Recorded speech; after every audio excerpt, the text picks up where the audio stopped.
Welcome everyone to today's Explainer. Have you ever dreamt of becoming a millionaire but kind of just assumed you needed a massive inheritance, a lucky lottery ticket, or, an advanced degree in finance to actually get there? Well, today we are going to completely shatter that myth. We're going to explore the time-tested mathematical certainty of turning small, consistent monthly savings into massive wealth. I want you to ask yourself a question. What if you were literally just $100 a month away from becoming a millionaire? I know what you're thinking. This sounds exactly like a get-rich-quick scheme. I assure you, it is absolutely not. This strategy will make you wealthy, for sure, but it will definitely not make you wealthy quickly. This is all about slow, steady, relentless progress. Okay, let's dive into this. $1 million. It's a huge target, right? But it is surprisingly accessible. This isn't just theoretical. This is the core, foundational secret that the wealthy have used for generations to build their fortunes. And honestly, the best part? It's completely available to you right now. Section 1.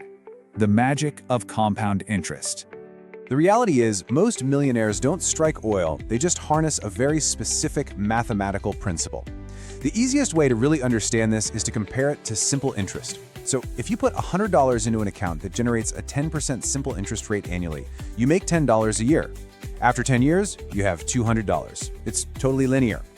Compound interest, however, that pays you on the principal and the past growth. So in year 1, you make $10. But in year 2, you earn 10% on $110, so you make $11. Year 3, you earn 10% on $121, making $12.10. See what's happening? Your money actually begins to grow at an exponential rate. The folks over at CalcWise use my absolute favorite metaphor for this. It's simply your money making babies. Think about it. You invest your dollars and they go out and earn interest.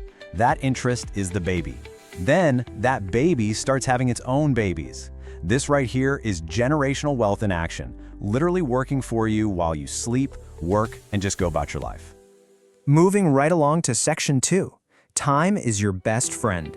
The theory is great, but let's actually look at the math. If you invest a simple $100 every single month into a low-cost S&P 500 index fund, look at what happens. After 10 years, you've put in $12,000, but you actually have $20,000. After 20 years, it's $76,000. After 30 years, nearly $228,000. And if you keep this up for 47 years, you have over $1 million. Let that sink in for a second. And this brilliantly illustrates how, for putting away an amount that's probably less than your monthly cell phone bill, you've mathematically engineered your way to millionaire status. But let's see how this builds if you're getting a slightly later start. If you're 30 and you want to hit $1 million by age 65, well, that $100 requirement jumps to $160 a month. If you wait until 40, you need to contribute $540 a month. And if you wait until 50, you're looking at over $2,000 a month just to reach that exact same goal. So delaying the start date drastically increases the heavy lifting you have to do yourself, rather than letting the math do it for you. Time is literally the ultimate multiplier. Which brings us to Section 3, the silent wealth destroyers. Because every good story needs a villain, right? The team at NJ Wealth outlines a pretty critical battle here: compounding versus inflation. You can kind of think of compounding as a massive tailwind pushing your wealth forward. Inflation, on the other hand, is the headwind blowing right back at you. If your money is just sitting in cash or a standard, low-yield bank account, you basically have a leaking bucket. Your numbers might technically look the same, but your purchasing power is practically guaranteed to decline over time. And then there are fees. Listen to this quote from MarketWatch.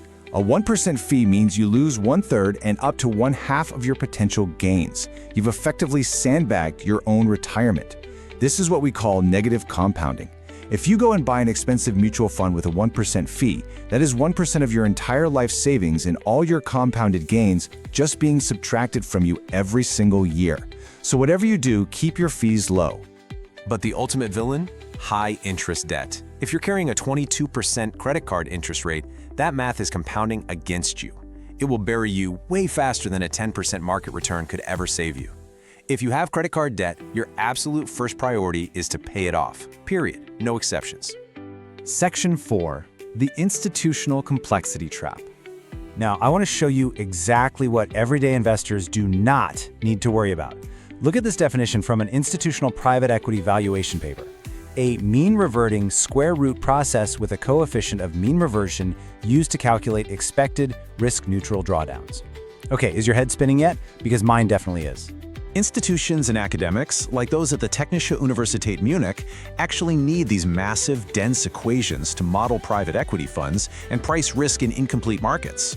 It's absolutely brilliant academic work, but honestly, it creates this illusion that investing is exclusively for geniuses doing calculus on whiteboards. So, the crucial point is this.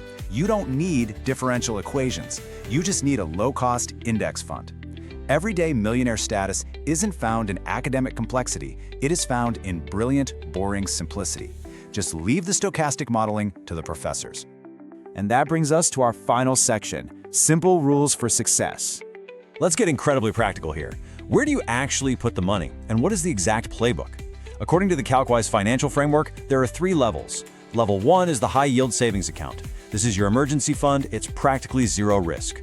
Level 2 is your wealth builder, the 401k or Roth IRA. And remember, if your employer offers a 401k match, you take it, because as they say, we don't turn down free raises around here. Level 3 is the standard brokerage account, and that just gives you total control for any goals outside of retirement.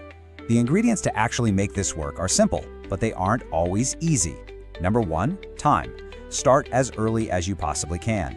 Number 2, consistency. You really have to automate this. Set up an automatic transfer of $25 or $100 the very day after you get paid, so you never even see the money. And number 3, patience. Look, the market goes up, the market goes down. Just ignore the noise and stay in the game. Now, what's really interesting about this slide is how, to maintain this consistency, we can look to the wisdom of Warren Buffett, the Oracle of Omaha himself. Price is what you pay, value is what you get. He's reminding us to look way beyond day-to-day market prices and instead focus on the long-term intrinsic value of what we own. Seriously, don't check your portfolio every single day. Buffett also gives us the ultimate rule for emotional discipline. Be fearful when others are greedy, and greedy when others are fearful. Market fluctuations are completely normal. A dip in the market is not a reason to panic and pull all your money out. For a long-term investor, it's actually a huge opportunity. I want to leave you with one final thought from Warren Buffett. Someone's sitting in the shade today because someone planted a tree a long time ago. Every single millionaire started by planting a financial tree. So my question to you is, what is your $100 doing right now? Is it going towards something you're going to forget about next week, or is it planting a tree that will shade you for the rest of your life? Take 5 minutes today, open an account, set up an automatic transfer, and give that snowball its first gentle push. Thank you so much for joining me on this Explanator, and I'll see you next time.